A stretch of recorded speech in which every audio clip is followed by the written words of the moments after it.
الحمد لله رب العالمين والصلاة والسلام على خير خلقه محمد وعلى آله وصحبه أجمعين. ما مخکې عرض وکړه چې هر شرعي خلق او هر اسلامي خلق دا چې سالم عقل اوسیږي هغه تاییدوي او د تایید ټاپور باندې لګوي. اسلامي اخلاق دا د سالم عقل سره برابر دي او هغه سره موافق دي او هغه سره مطابقت لري. دا بل مهم اساس شو د اسلامي اخلاقو. او بل مهم اساس د اسلامي اخلاقو دا د چې د فطرت سره سمون لري. انساني فطرت هم دا تقاضا کوي چې دغه اسلامي اخلاق باید موجود شي. یو سالم عقل او بل انساني فطرت. انسان طبیعت دا مني چې باید دغه خلق موجود اوسیږي او دا د اسلامي اخلاقو بل مهم اساس شو. بل مهم اساس د اسلامي اخلاقو دا ده چې اسلامي اخلاق هر شخص د خپل عمل مسؤل ګڼي. یو سړی که نیک کار کوي نو مسؤلیت هم د هماغه ده او مکافات هم ټول هغه ته راجع کیږي چې دا د هغه د تشویق او د هغه د مسله کې د رغبت په خاطر دا یو ډیر مهم عنصر ده. همدارنګه که چیرې یو بد کار څوک کوي، یو بد کار، د هغه مسؤلیت هم هغه ته راجع شوي دي. یعنې مقصد دا ده چې په اسلامي اخلاقو کې یا په اسلامي شریعت کې داسې نه دي شوي چې یو سړی بد کار کوي، د هغه د بد کار په نتیجه کې او د هغه په ګناه کې او د هغه په ثمره کې بل نفر نیول کیږي، بلکې هر نفر که ښه اخلاق کوي ګټه هغه ته راجع کیږي او که بد اخلاق کوي او نو تاوان او ضرر به هغه ته راجع کیږي او تاوان او جزا به هغه ته ورکول کیږي. لکه چې الله تعالی په قرآن عظیم شان کې فرمایي کل امرئ بما کسب رهین. هر شخص کوم عمل چې کړی دی هغه باندې بوخت ده او هغه باندې اخته ده او د هغه جوابګوی ده او هغه به ورکوي.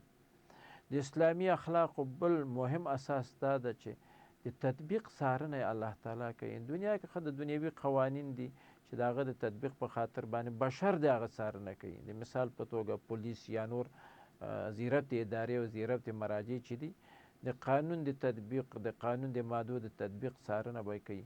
خو د اسلامي اخلاقو لوی امتیاز او لویه ځانګړنه او ډیر نه ده ډیر مهم اساس همدغه ده چې د هغه د تطبیق څارنه الله تعالی کوي، چې دا یقینا نن انسان کې ډیر غټ تغییر راولي. د مثال په توګه یو څوک راځي موږ ته وایي چې د شپې مثلا 10 بجې 12 بجې دي او دلته ګورو چې مثلا د کابل نه جلال آباد طرف ته یو موټر را روان ده او چا سره ښې پرېمانه پیسې دي، نو موږ ته وایي چې راځئ چې سلام ورسره نشته او د سړک ته ووځو او د ده نه دغه پیسې غلا کړو.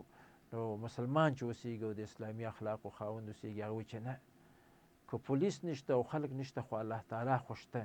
نو بناء یو څوک چې منع کېږي دا په دې وجه باندې منع کېږي چې پوهېږي په دې باندې چې دغه بد خلق چې غلا کول دي د دې لیدونکی او د ده کتونکی الله تعالی دی. نو بناء بیا وضعي قوانین او نور قوانین چې دي هغه بیا داسې نه دي.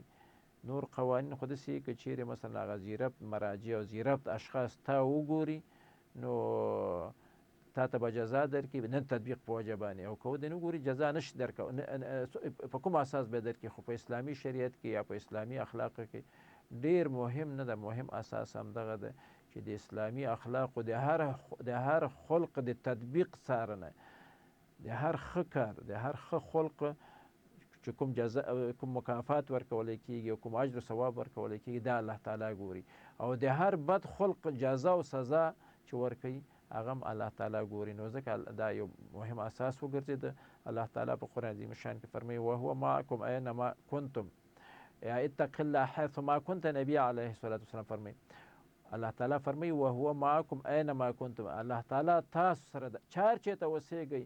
که ښه کارونه کوئ هم الله تعالی تاسې ګوري او که بد کارونه کوئ هم الله تعالی تاسې ویني. نو بناء د نه دا معلومه شوه چې مسلمان د ښو اخلاقو په وجه باندې د کولو ته تشویقېږي چې الله تعالی ما ګوري نو زه به ښه کارونه کوم چې الله تعالی ما ته ښه اجر ثواب راکړي، او د بدو کارونه ځان ساتي ځکه چې الله تعالی ګوري د په خاطر باندې چې د الله تعالی د انتقام او د الله تعالی د عذاب او د جزا نه خلاص شي.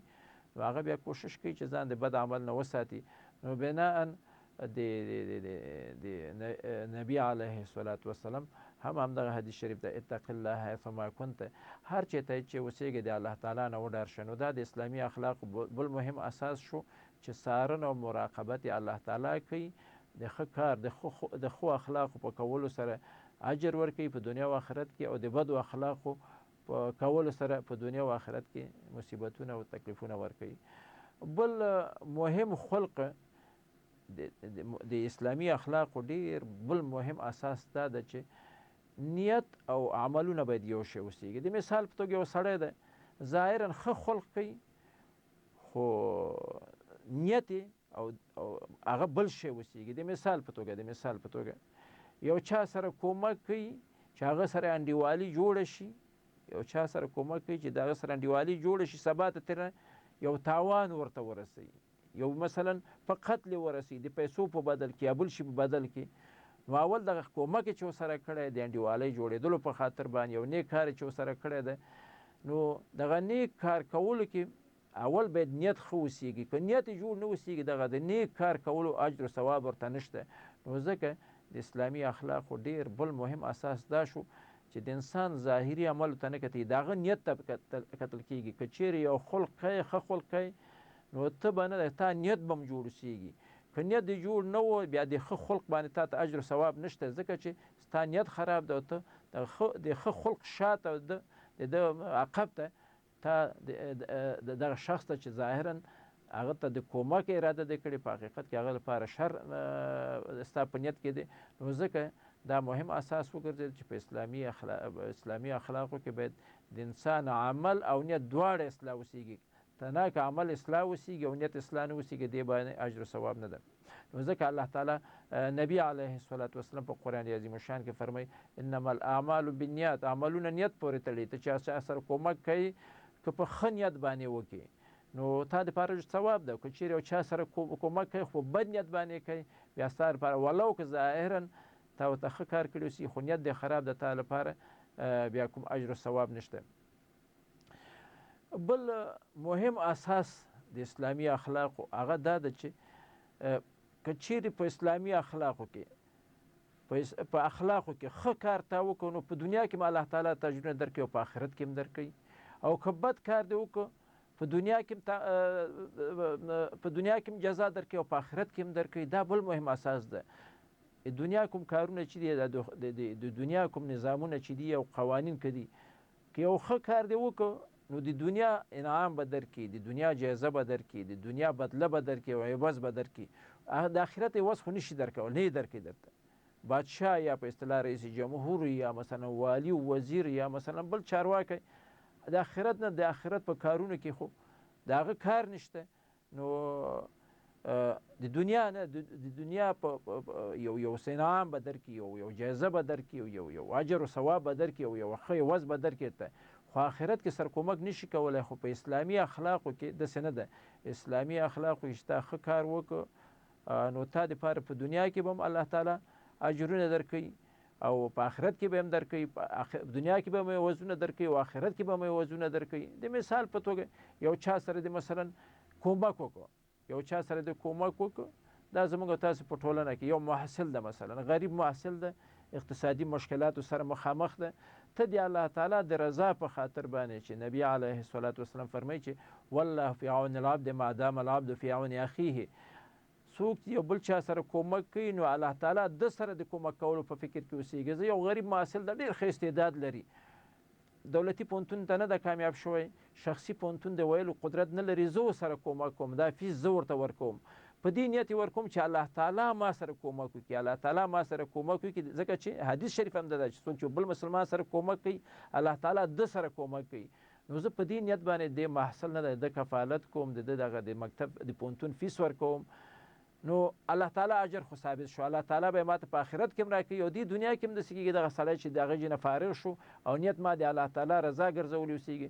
نو دغه سړي چې زما د اکمال په خاطر باندې او زما د دعم او زما د کومک په وجه باندې د پوهنتون ولوسته، ماستري واخیستله او دکتورا یې واخیسته، لوی سړی ترېنه جوړ شو. انساني طبیعت دا ده چې دا به خامخا د ده په زړه کې اوسېږي او هر قسم کومک چې د وسه وشو ما سره یې به یې کوي. نو دا په حقیقت کې هغه یو بدله شوه چې الله تعالی دغه انسان ورته واسطه وسیله وګرځوله، نو د هغه په زړه کې به اوسېږي چې یاره ما خو تعلیم نشو کولی، خو ستا د کومک په وجه باندې، ستا د همکارۍ په وجه باندې ما تعلیم وشو کولی. نو ځکه موږ وایو چې اسلامي اخلاقو پورې هغه د دنیا اجر او د آخرت اجرونه، د دنیا وزن او بدلې پکې شته او د آخرت وزن او بدلې پکې شته، چې دا بیا نورو قوانینو کې د آخرت داسې نشته. بل مهم عنوان دا شو، دې باندې خو تر اوسه پوه شو.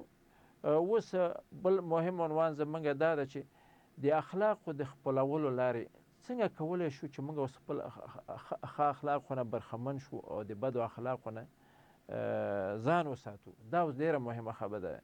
د اخلاقو په تعریف باندې پوه شو، دې باندې پوه شو چې په شریعت کې ډېر غټ مقام منزلت لري او انساني ژوند په اخلاقو باندې ولاړ ده.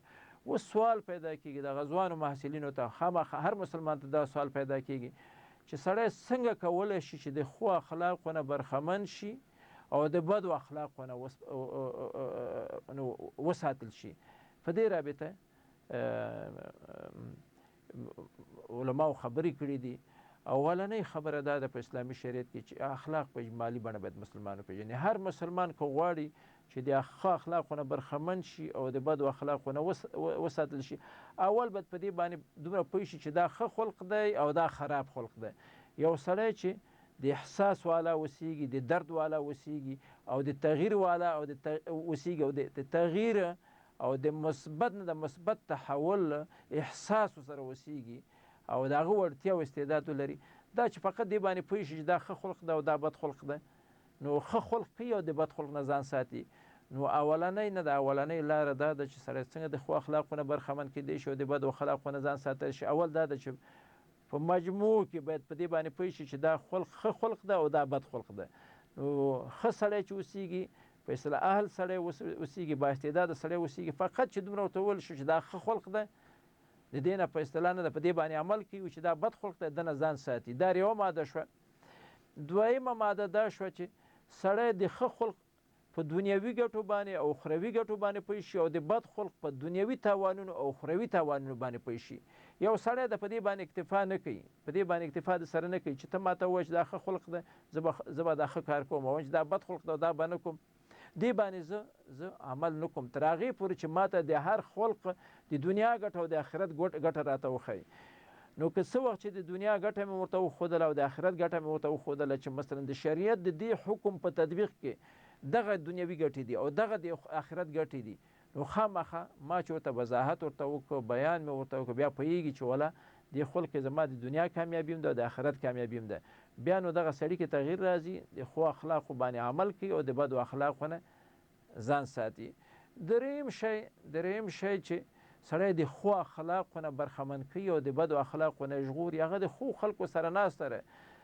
که سړی ښو خلکو سره کښېني، تاسې یقین وکړئ چې خامخا به د ښو اخلاقو نه برخمن کېږي، او که د بدو خلکو سره کښېناسته خامخا به د بدو اخلاقو نه برخمن کېږي او دا سړی به هم بد ګرځي. همدا وجه ده چې نبي علیه الصلاة والسلام فرمایي چې المرء علی دین خلیله، هر سړی د خپل د ملګري په دین باندې اوسیږي، د هماغه په طریقه باندې اوسیږي او د هماغه د طبیعت په شکل باندې اوسیږي.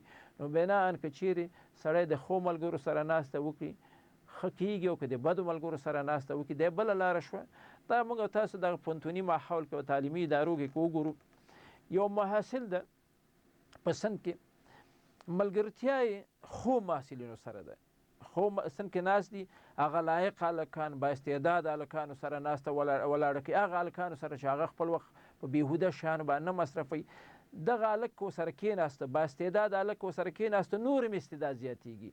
خو که د تنبلانو سره کېناسته، داسې محصلینو سره کېناسته چې هغه خپل وخت بې ځایه مصرفوي په پلو دې پلو کارونو باندې، تاسو یقین وکړئ چې دغه با استعداده نفر به هم خرابېږي. نو بنا دا که سړی غواړي چې هغه کې تغییر راشي، هغه کې تبدیل راشي، نو کوشش باید وکړي چې دغسې خلکو سره ناسته ولاړه وکړي چې هغه د ښو اخلاقو نه برخمن اوسېږي، دغسې خلکو سره ناسته ولاړه ونه کړي چې هغه د بدو اخلاقو نه برخمن اوسېږي. د مثال په توګه موږ او تاسې په خپله جامعه کې دغه زموږ په جامعه کې معلوم خلک دي، یو شمېر کسان دي چې مثلا پوډریان دي، مخدره مواد کې په سړکونو کې ناست دي یا په پارکونو چټلو ځایونو کې ناست دي. اما ښه سړی ورسره کښېنه او با استعداده سړی ورسره کښېنه، یو میاشت 2 میاشتو کې ورو ورو یې هماغه چرس او پوډر ته نږدې کوي او بالاخره په همدغه مصیبت باندې اخته کوي. که چیرې د هر پوډري نه سړی پوښتنه وکړي چې ته ولې په دې پوډر باندې اخته شوی وي، چې د بدو ملګرو نه.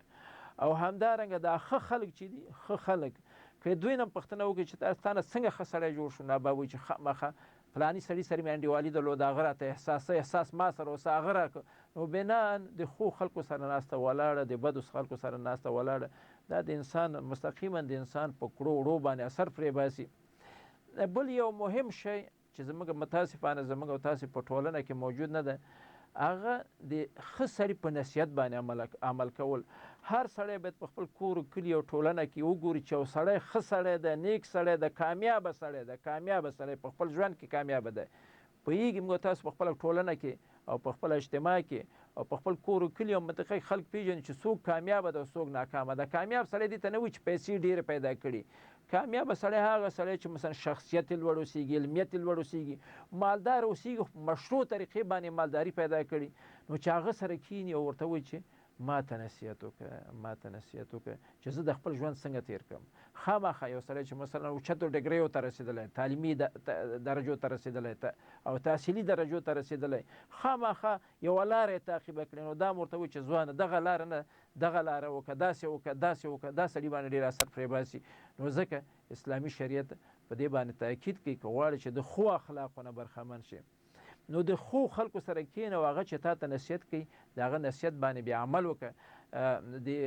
د عمر رضی الله تعالی عنه یو قول ده چې رحم الله امرا اهدی الی عیوبی، الله تعالی دې په هغه شخص باندې رحم وکړي چې ما ته زما عیبونه راته ډالۍ کوي، ما ته ووایي چې یاره ستا تا کې دغسې عیب ده او د دغه عیب مخه ونیسئ. نبی علیه الصلاة والسلام په یو حدیث شریف فرمایي چې المؤمن مرآت المؤمن، یو مسلمان د بل مسلمان عینه ده. انسان خپل مخ نشي کتلی خو بل مسلمان ډېر ښایسته کتلی شي. ورته زه خپل مخ ماته نه معلومیږي خو بل نفر چې ماته وګوري هغه ما مخ کتلی شي، نو زما مخ کوم عیب وي نو ما ته وایي چې مثلا تا کې دغه عیب ده. نو مسلمان نه ده، مسلمان چې بل مسلمان ورته د هغه عیب ور په ګوته کړي، ورته وایي چې یاره ستا په دې ناسته ولاړه کې دغسې عیب ده، نو او هغه نه هغه ورته متوجه شي او هغه باندې د هغه د خبره باندې خفه نشي او هغه اصلاح کړي، دغه انسان کې ډېر یو لوی تغییر راځي. دا تجربه ما په خپله کړې. یو وخت زموږ څه ملګري شپږ نفره یو بل سره ډېر خلط، یو بل سره به همیش دپاره یو ځای، بیا هم د خپلو منځو کې دغسې یو طریقه برابره کړله چې خپلو منځو کې د ملګرو کې به ګورو که هر چا کې د هغه په ناسته ولاړه کې د هغه په اعمالو اقوالو کې څه نیمګړتیا اوسېږي، هغه به ورته په ډېر حکمت باندې په ډېره نرمه طریقه په ډېر په ښه طریقه باندې به ورته په ګوته کوو. تاسو یقین وکړئ موږ کې ډېر غټ تغییر راغی چې یاره تا دغه خبره دغه مشکل یې درلوده، ستا دغه ناسته ولاړه دغه مشکل لري. نو خپله د ښو خلکو سره ناسته ولاړه او بیا د هغه نه د هغه په نصیحت باندې چې تا ته وایي چې یاره ستا په دغه نه ده، په دغه خبره کې او ستا په دغه ناسته کې او ستا په دغه عمل کې دغه نقص ده او دغه جوړ کړه، دغه باید موږ ومنو او دې باندې سړی د ښو اخلاقو نه برخمن کېږي او د ښو اخلاقو باندې ملبس کېږي. ما مخکې تاسو ته د عمر رضی الله تعالی عنه قول ولوسته چې رحم الله امرا اهدی الی عیوبی، الله تعالی دې په هغه شخص باندې رحم وکړي چې ما ته زما عیبونه راډالۍ کړي، ما ته وایي چې ستا دغه عیب د تا کې، ستا په عمل کې، ستا په دې خبرو کې دغه عیب ده، دغه نقص ده، نو هغه به نه ده وایي هغه شخص باندې د الله تعالی رحم وکړي. نو موږ او تاسې هم که چیرې زموږ عیبونه څوک راته په ګوته کوي، موږ باید نه د هغه اصلاح کړو او د هغه نه د هغه ځان باندې په اصطلاح یو انتقاد ونه ګڼو بلکې د هغه یو احسان ځان باندې وګڼو، نو په دې باندې هم د انسان کې ښه تغییرات راځي او ښه تحولات راځي. بل ډېر مهم اساس زموږ بل ده چې سړی څنګه کولی شي د ښو اخلاقو نه برخمن شي. چې سړی په فاسده ټولنه کې ژوند کوي خامخا دا به ورسره فاسدېږي او که په ښه ټولنه کې ژوند کوي دا به هم ښه کېږي ورسره. حدیث شریف دی چې نبي علیه الصلاة والسلام مهرباني کړې ده چې یو سړي 99 قتلونه کړي وو، 99 قتلونه کړي وو. بیا د وخت عالم ته راغی ورته ویل چې ما دپاره توبه شته چې زه د بدو کارونو او د قتلونو نه وګرځېږم، نو سم سړی رانه جوړ شي، ما دپاره توبه شته چې توبه وباسم. نو نبي دغه ورته وایي، عالم ورته ویلی چې ستا دپاره توبه شته توبه به وباسي خو په خپله منطقه کې به نه اوسېږي. دغه ټولنه کې چې ته تر اوسه پورې ګزاره کړې، تا دغه 9 کسان تا وژلي دي، دغه ټولنه دغه شریره ټولنه ده. نو ته دغه خپله ټولنه پرېږده، بله ټولنه ښه ټولنه ښیي ورته چې ته هغه ټولنې ته ورشه او ته به توبه وباسې، هلته به ژوند اختیار کړې. نو بناً که چیرې یو سړی په ښه ټولنه کې، داسې یو کلي کې چې هغه دینداره خلک اوسېږي، داسې یو ټولنه کې چې د ښو اخلاقو نه برخمن اوسېږي، خامخا به د ښو اخلاقو نه برخمن کېږي. او که چیرې خدای ناخواسته داسې یو کلي کې اوسېږي، داسې یو سیمه کې اوسېږي چې ټول خلک یې ګډ وډ اوسېږي، نو دا سړی به خامخا د هغوی نه د هغوی تر تاثیر لاندې راځي او دا به هم ګډ وډ ګرځي. والسلام علیکم ورحمة الله وبرکاته.